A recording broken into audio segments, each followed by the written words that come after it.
మన దేశంలో మైనారిటీ బుజ్జగింపు రాజకీయాలు పరాకాష్ఠకు చేరుకుంటే పరిస్థితి ఎంత భయంకరంగా ఉంటుందో మాలేగావ్ మున్సిపల్ ఎన్నికలను చూస్తూ ఉంటే అర్థమవుతుంది. తాజాగా ఆ మున్సిపల్కు ఎన్నికలు జరిగిన నేపథ్యంలో వాటి రిజల్ట్ను ఒక్కసారి పరిశీలన చేస్తే అక్కడ ఎక్కువగా ఇస్లాం పార్టీకి 35 సీట్లు, మజ్లిస్ పార్టీకి 19 సీట్లు రాగా బీజేపీకి 2, శివసేనకు 18, అదే సమయంలో సమాజ్వాదీ పార్టీకి 2 సీట్లు వచ్చాయి. సో వీటిని మనం ఒక్కసారి 2017 రిజల్ట్తో కంపేర్ చేస్తే అప్పట్లో కాంగ్రెస్ పార్టీకి 28, ఎన్సీపీ అలయన్స్కు 26, శివసేనకు 13, బీజేపీకి 9, ఎంఐఎంకు 7. ఈ రెండింటిని మనం ఒక్కసారి పరిశీలన చేస్తే ఖచ్చితంగా అక్కడ మాలేగావ్లో ఇప్పుడు 78% ఆఫ్ ముస్లిం పాపులేషన్ ఉంది. అండ్ దాన్ని ఒక మినీ పాకిస్తాన్గా పిలుస్తూ ఉంటారు. అండ్ అక్కడ ఎక్కువగా రాడికలైజేషన్ అనేది కూడా పెరిగిపోతూ ఉన్నట్లు గతంలో అనేక వార్తలు వచ్చాయి.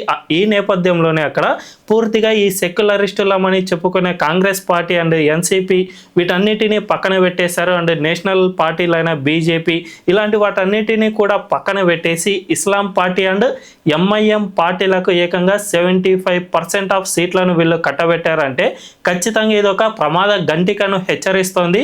భవిష్యత్తులో ఈ బుజ్జగింపు రాజకీయాలు ఎంత ఎక్కువగా వస్తే అంత ఎక్కువగా ఇస్లామిక్ మతోన్మాద పార్టీలు ఉనికిని చాటుకుంటాయి. తద్వారా సెక్యులరిస్టులమని గొంతు చించుకుని ఘీ పెట్టుకున్నా కూడా కాంగ్రెస్ లాంటి వాటిని పూర్తిగా పక్కన పెట్టేస్తారని దీన్ని బట్టి అర్థమవుతుంది.